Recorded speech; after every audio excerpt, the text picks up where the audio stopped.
TV ન્યૂઝમાં આપનું સ્વાગત છે।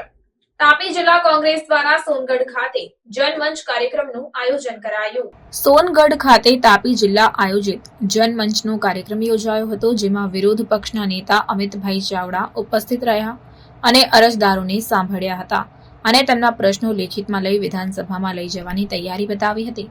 આ જનમંચ કાર્યક્રમમાં વિરોધ પક્ષના નેતા અમિતભાઈ ચાવડાએ સરકારને ઘેરાવ કરતા જણાવ્યું કે સામાન્ય માણસ ટેક્સ ભરે છે અને પૈસા વપરાય છે। ઉદ્યોગપતિઓ માટે સિંચાઈ, પાણી, જંગલ, જમીન, આરોગ્ય સહિત વિદ્યાર્થીઓની શિષ્યવૃત્તિ સહિત જાતિના દાખલા અને વેદાંતા અને રેલ રોકો આંદોલન થયા હતા, પરંતુ સરકાર જાગી નહીં। જ્યારે પ્રજાનું કોઈ સાંભળતું નથી ત્યારે પ્રજાના પ્રશ્નોને વાચા આપવા કોંગ્રેસ વિપક્ષ તરીકે મોટી જવાબદારી છે।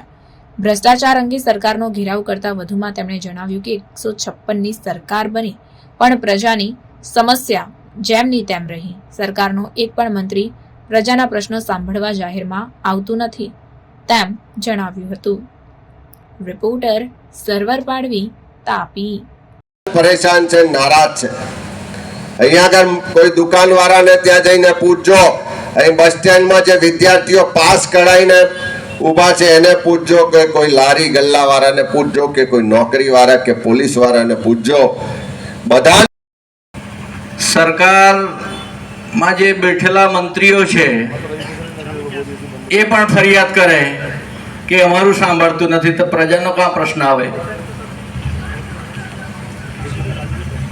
તો સત્તા ઉદ્યોગપતિઓના હાથમાં સોંપી દીધી અને બે ચાર જણા વહીવટ કરે છે।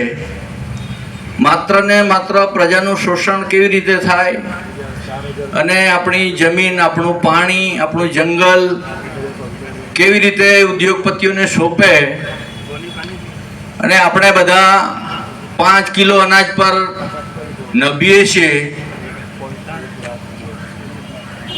આપણા લોકોને પણ એવું થઈ ગયું છે કે 5 કિલો અનાજ મળી જાય છે એટલે કોને રજૂઆત કરીએ, ખાવાનું થઈ જાય છે। અને સરકારની એ જ માનસિકતા છે કે તમને ખાલી જીવાડવા, મત નાખવા માટે જીવાડાવી રાખવા અને સરકાર સામે બોલે નહીં, બધા મૂંગા મોઢે સહન કરો,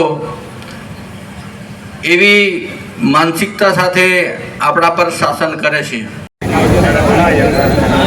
ગુજરાતની જનતાનો અવાજ એટલે કોંગ્રેસનો જનમંચ કાર્યક્રમ આજે તાપી જિલ્લામાં સોનગઢ ખાતે આ બજાર વચ્ચે જનમંચ કાર્યક્રમમાં તમે સૌએ જોયું હશે, ખૂબ મોટી સંખ્યામાં સમાજના તમામ વર્ગ વિસ્તારના લોકો આજે જોડાયા।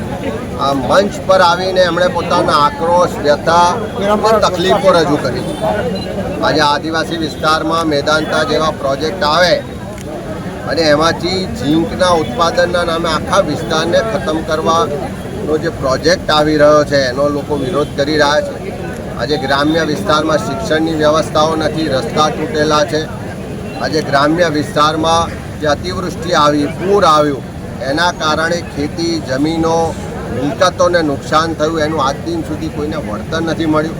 આજે ગ્રામ્ય વિસ્તારમાં વિદ્યાર્થીઓ માટે એસટીના પ્રશ્નો છે, સ્થાનિક યુવાનોને રોજગારના પ્રશ્નો છે, જળ, જંગલ, જમીનનો જેનો અધિકાર છે એ ફોરેસ્ટ એક્ટ હેઠળ આદિવાસીના દાવા હજુ નિકાલ થતા નથી। લોકો મોંઘવારીથી પરેશાન છે। આ સોનગઢ નગરપાલિકા વિસ્તાર છે, એમાં આજે લોકો ભ્રષ્ટાચારથી ખદબદે છે। જે રીતે વહીવટમાં ભ્રષ્ટાચાર થઈ રહ્યો છે, ભેદભાવ થઈ રહ્યો છે, ગેરરીતિઓ થઈ રહી છે, એની સામે લોકોનો આક્રોશ છે। ગ્રામ્ય વિસ્તારમાં પણ સરકાર દ્વારા વિકાસના કામોમાં પણ ભેદભાવ થઈ રહ્યો છે। આ તમામ બાબતોને લોકોએ ખૂબ ઉગ્રતા સાથે રજૂ કરી છે અને કોંગ્રેસ પક્ષના તમામ આગેવાનો, કાર્યકરો આવનારા દિવસોમાં તમામ પ્રશ્નોને લઈ અને રસ્તા પર પણ ઉતરીશું અને વિધાનસભામાં પણ રજૂઆત કરીશું।